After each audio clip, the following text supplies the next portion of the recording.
지금 이제 포도 일반적인 비가림 재배 생육 단계는 지금 1차 알속기 끝나고 또는 2차 정도 하고 있는 실정이고요. 그래서 우리가 알속기를 어떻게 하면 빨리 한다 이 말씀 좀 드리긴 제가 좀 어려울 것 같고요.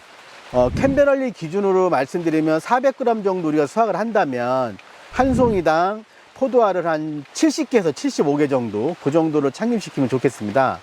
그리고 이제 샤인머스켓 같은 경우는 우리가 이제 500g 한다면 한 37개에서 39개, 40개 이내로 아래쪽으로 하시면 좋겠고요. 만약 700g 하신다면 한 50개 정도 이하로다가 그렇게 해주시면 샤인머스켓은 500 또는 700g을 손쉽게 만들 수가 있겠습니다.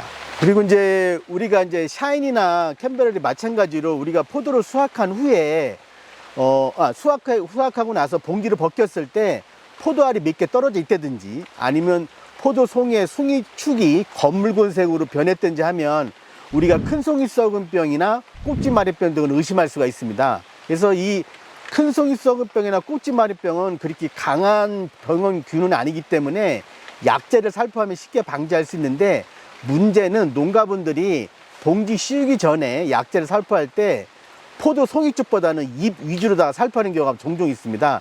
그래서 그런 경우에는 송이 쪽에 약재가 살포 안 되면 수확기 때 큰 송이 썩은 병이나 꼭지마리병이 발생할 수 있기 때문에 봉지를 씌우기 전에 큰 송이 썩은 병이나 꼭지마리병을 방지하기 위해서는 약흔이 없는 종합살균제나 탄저병 계통의 농약을 구입해서 잎뿐만 아니라 송이에도 약재를 충분히 살포하게 되면 큰 송이 썩은 병과 꼭지마리병을 효율적으로 방지할 수가 있겠습니다.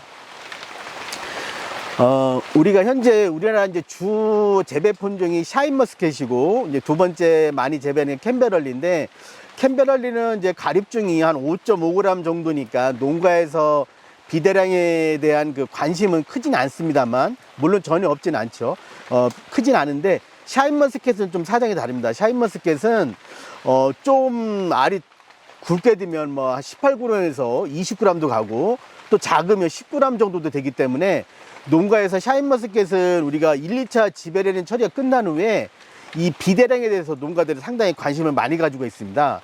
따라서 우리가 1차 및 2차 지배련 처리를 정상적으로 끝냈다면, 그러면 그 후에는 과연 포도알이 어떻게 하면 더 굵어질 수 있을까, 커질 수 있을까 생각해 보면, 많은 농가분들은 어떤 특정한 어떤 거를 사다가 뭐 옆면 살포한다든지 한다든지 아니면 관비로 통해서 넣는다든지 이렇게 시비를 하고 있는데, 그거는 크게 권장하기는 좀 그렇고요. 제가 봐서는 포도알을 정상적으로 비대시키기 위해서 가장 중요한 것은 일단 포도알 하나를 놓고 보면 그 안에 세포수가 많은 게 중요합니다. 그리고 두 번째는 세포수가 많은 가운데서 각각의 세포가 충분히 비대가 되면 그 포도알은 농가께서 희망하는 만큼으로 과립중이 커지게 됩니다.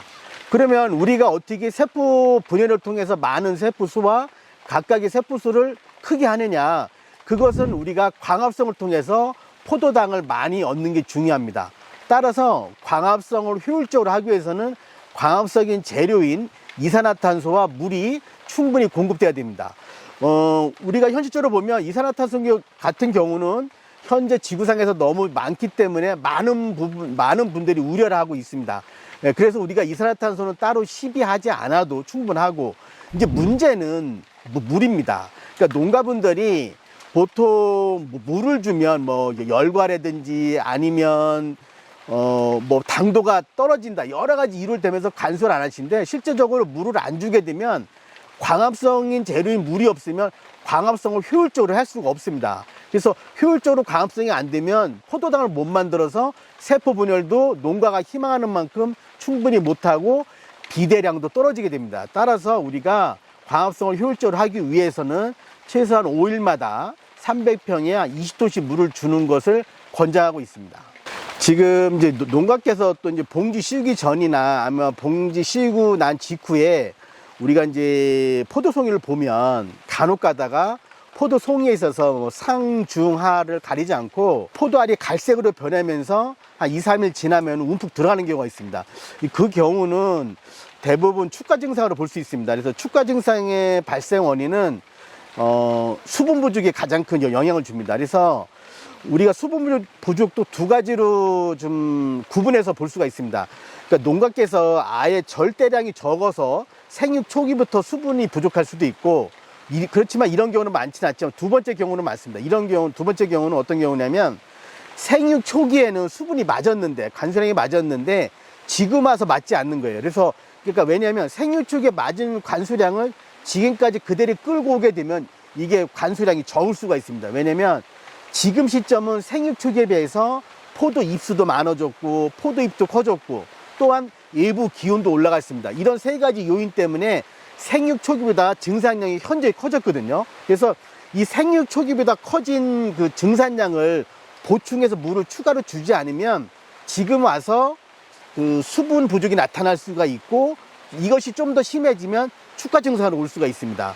따라서 이런 축가 증상을 미연에 방지하기 위해서는 저희가 관수를 5일마다 20도씩 주는 것만 지켜주시면 얼마든지 축가 증상을 막을 수 있다.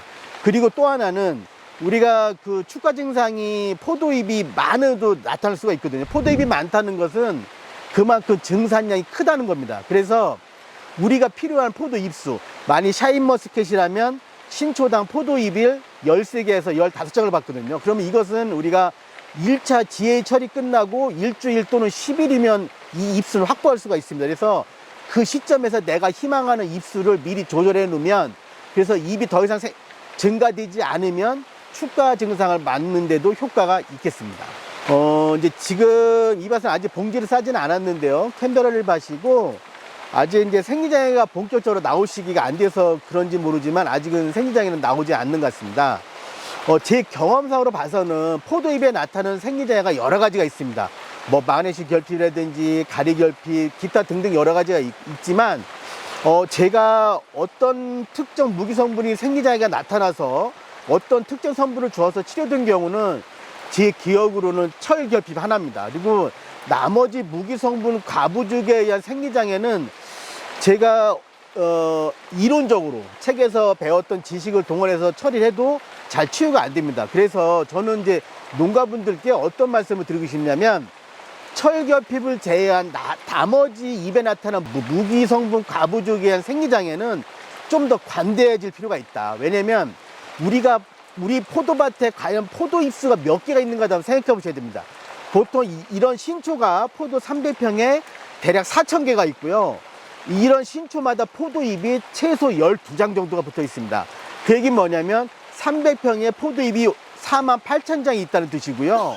우리나라 농가당 포도 재배 면적이 약 1,500평입니다. 1,500평을 가지고 있다 가정하면 포도 농가분들은 1,500평의 포도잎을 농가당 약 25만 장 갖고 있는 겁니다. 그래서 내가 25만 장 포도잎 중에서 한 몇백 장 정도의 생장에 나온 거는 그냥 관대하게 넘어가셔도 된다. 그거를 치료한다고 거기에 어떤 무기 성분을 둔다든지 시간을 투자를 해서 그게 깨끗하게 치료가 된다면 그렇게 해야겠지만 지금까지 제 경험으로는 그렇게 치료가 되지 않습니다. 그리고 더 중요한 것은 뭐냐면, 이런 생리장애 때문에 포도가 익지 않는다면 또 노력을 해야겠지만, 사실 포도가 잘 익지 않는 것은 무기 성분 과부족에 있는 생리장애보다는 너무 많이 다른 착과량 과다라든지 관수량 부족 이런 쪽에서 품질이 올라가지 않는 거지, 무기 성분 과부족에서는 품질에 큰 영향을 주지 않는다. 그래서 좀 더 관대해져야 되고, 더군다나 우리 사람들도 마찬가지 아닙니까? 우리 사람들도 모두 다 얼굴이 하얗고, 아니 얼굴이 깨끗하고 점은 없기 바라지만 사실 얼굴에 점들이 다 있거든요. 저도 점이 있습니다만, 그래서 점이 있어도 사는데 아무 문제가 없습니다. 그래서 일부 생리장애가 온 것이 있더라도 그냥 관대하게 넘어가는 게 농가한테는 좀 더 이익이 된다고 생각을 합니다.